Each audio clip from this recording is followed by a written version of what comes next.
Hello, book lovers, and welcome to Book Talk Radio Club. My name is Claire Harris, and today I'm talking to Tanya Vanderham again. Tanya is the author of Cowgirl, a heartwarming memoir of life growing up on and running her own dairy farm. There are many animals lovingly represented in this book: birds, dogs, cats, goats, horses, and a few surprises amongst the menagerie, and of course cows. And that's exactly what we'll be chatting about today, the animals. Hi Tanya, thank you for coming back to talk to me on Book Talk Radio Club. Well, thank you, Claire. You're very welcome. So here we are, Tanya, part two of the interview about your memoir, Cowgirl. And as I said in the intro, today we're going to be talking about the many animals featured in your book. I'm going to repeat a question or two for listeners that have just joined us. Looking back, is there a particular animal that you felt the closest companionship with? Yes, it was a dog I had years ago. Her name was Puppy, and my sister's dog had puppies, and I ended up getting, excuse me, the last two, which was Puppy and her brother Whitey. Well, I had my son Steve at the same time, and so they kind of grew up together. Well, when Steve was a baby, I used to push him in the stroller and walk to the corner store. As we walked by every day, there was a real mean German Shepherd, and he was on a chain, and he would bark terribly, fiercely at us. But we just ignored him, except for Whitey. He thought he was just it, so he would growl and bark and act like he was tough stuff, too. So anyway, this went on for months, and then one day as we were heading home, the dog started, and his chain snapped, and he come running for us. And then so big old brave Whitey hit the road running for home and never looked back. And then Puppy jumped out in between my baby and myself, and she fought off the dog while I pushed my baby home quickly. And then just a few minutes later, Puppy came home unscathed. And then Puppy just stuck with my children throughout their lives until she passed away at an old age. But she was a wonderful, I have so many stories, I can't tell you them all. But she was a wonderful, wonderful dog. I think there's another book there. Thanks. So Cowgirl offers readers a look at life growing up on a dairy farm. Tell us about the time you decided to build a plane and launched it off the pig barn. Well, I was a very adventurous kid from the time my parents would turn me outside to play. So I believe I was around 11 or so, and we had this big pig barn, and then it was just open fields with beautiful grass. And I thought to myself, how people throw those little flyers, hand gliders. Mm-hmm. I thought, well, I'll just build myself one like that, and then I'm going to go up on that pig barn and sit on it and just fly off over the whole field. So I got myself a hammer, nails, and wood, and I built myself a little airplane that looks something like the glider, drug it up on top of that pig barn, set on it, ready to go, and then shoved off and went heave-ho, straight down into the pig pen, straight down into the mud. So my invention there failed, and I had many, many more. I made a raft once to go on a pond, and I was all ready to go and got in that pond and stood on the raft and shoved off and heave-ho and sunk to the bottom of the pond. So anyway, it was very adventurous. What are your earliest memories of life on your dad's dairy farm? It must have been an idyllic life for a kid growing up in those surroundings.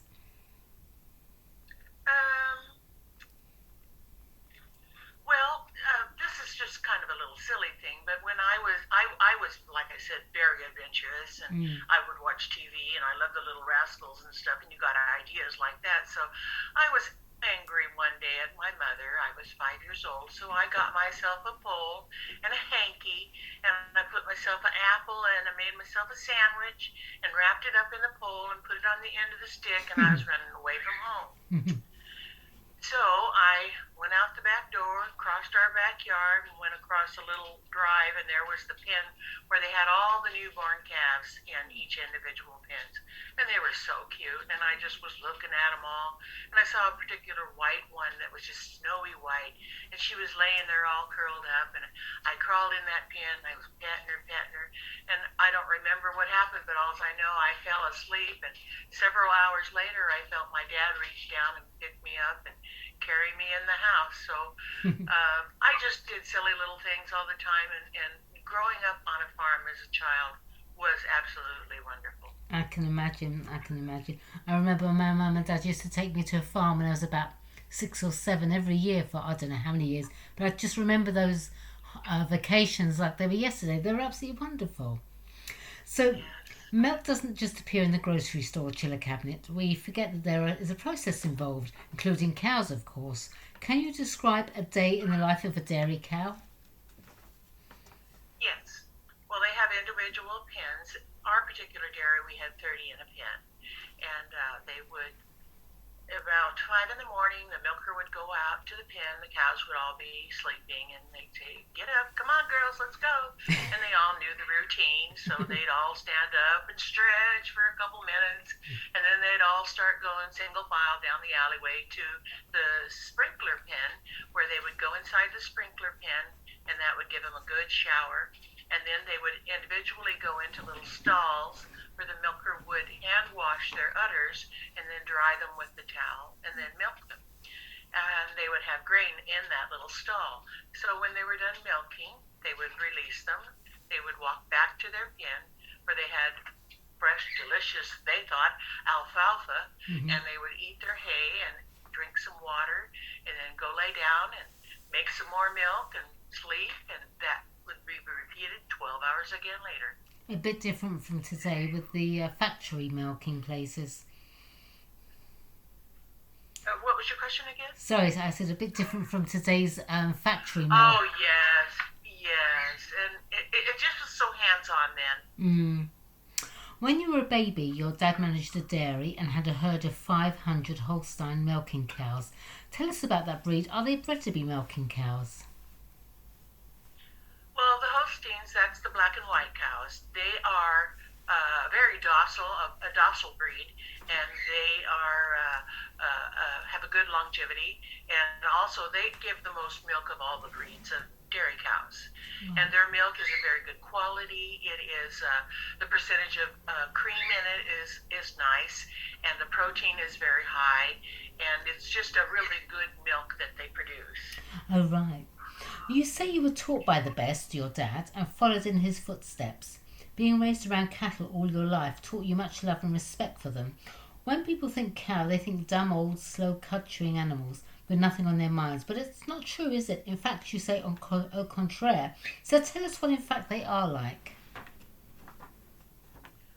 They have all kinds of personalities. You have your cows that aren't particularly tame, but they're so nice. You know, they work with you real well and do whatever you want.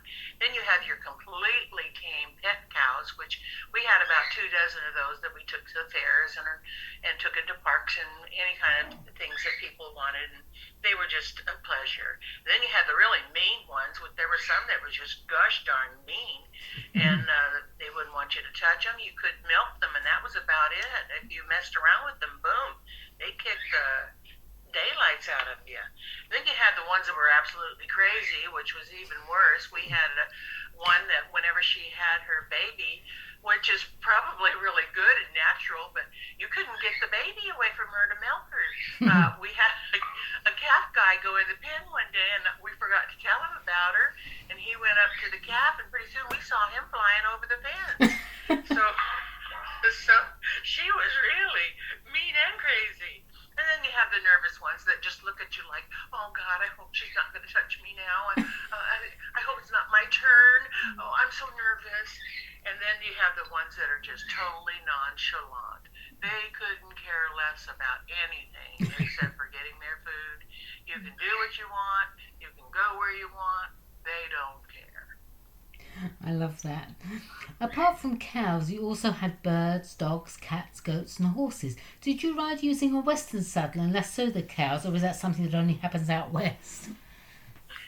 Well, ours were pleasure horses, of course, and I rode them either bareback or with the western saddle. Okay. And we had them there for the people to pet. They were all very tame. Right. And then in the winter time, when the corrals got wet and deep with mud, we used them to bring in the cows. And so they would just, instead of walking out there, we'd ride the horse. The cow would recognize, oh, the horse is bringing us in today. So they'd all get up and the horse would follow him out, and then we would just put him to rest while they were being milking, and then we would use him to take them back. And it was they were fun. You had the usual dogs and cats on the farm, but also goats. I love goats. Tell us about them.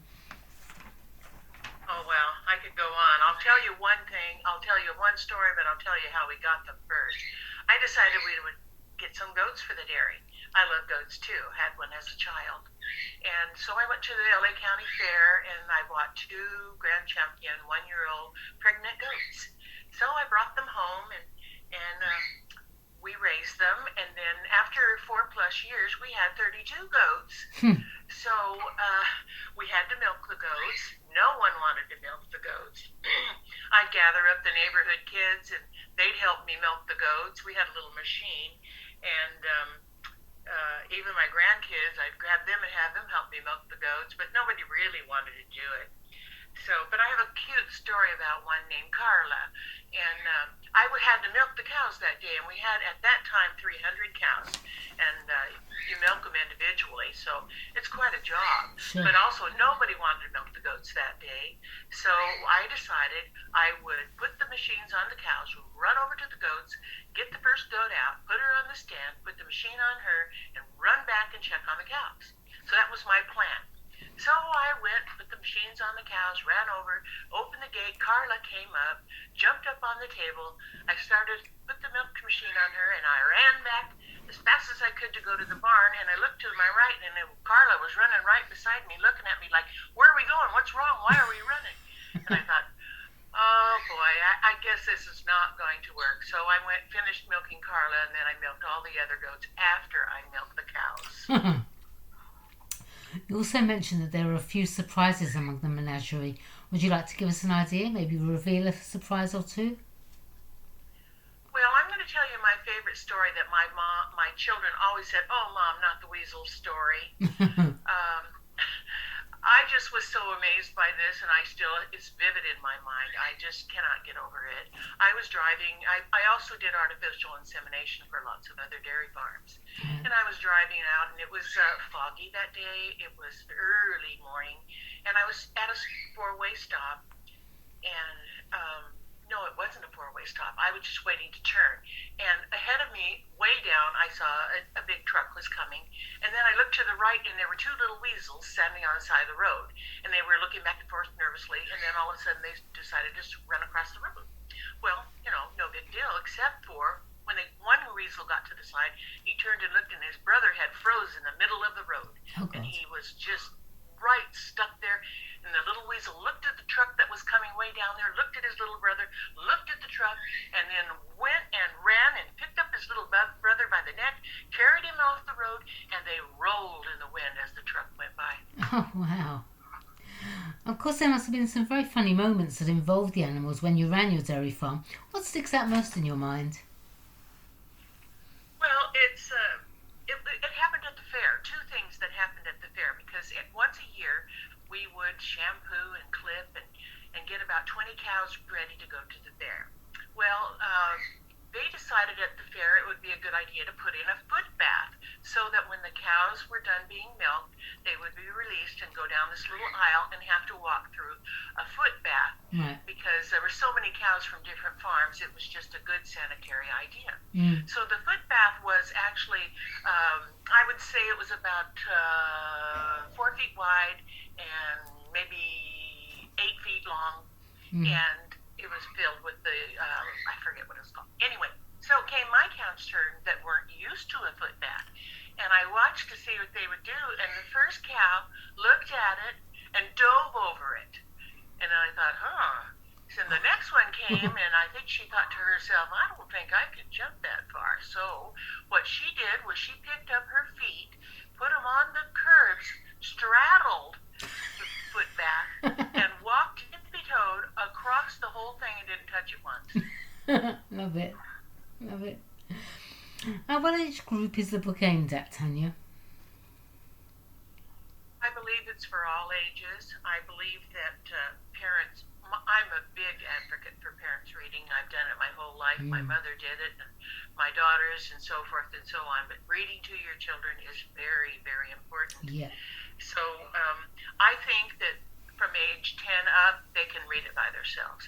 Under, I think the parents should read it first and see if there are a few issues that they would either rather not read or explain to them, such as birthing and so forth. Yeah. So they can use that their discretion. At the time of writing, you had 19 grandchildren. Wow. So what do they think of their grandma's story?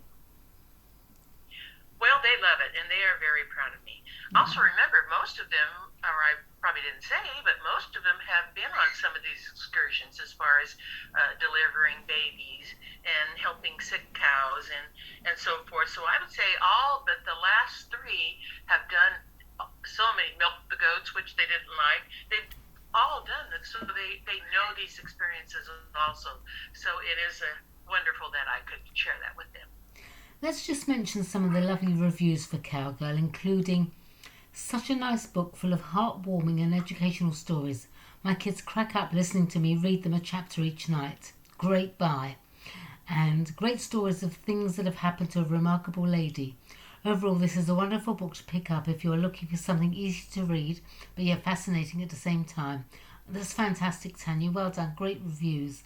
So lastly, tell us, where can Book Talk Radio Club's listeners purchase Cowgirl? Okay, they can go on Amazon and search Tanya Vanderham Cowgirl. They can go on my website, Tanya Vanderham Books, at www.tanyavanderhambooks.com, and it's also available on Kindle. Wonderful. Okay, well, thank you, Tanya. That was terrific. I look forward to speaking to you again very soon. In the meantime, thank you everyone for listening to Book Talk Radio Club. Nice to speak to you again, Tanya. Thank you. Thank you, Claire. My pleasure.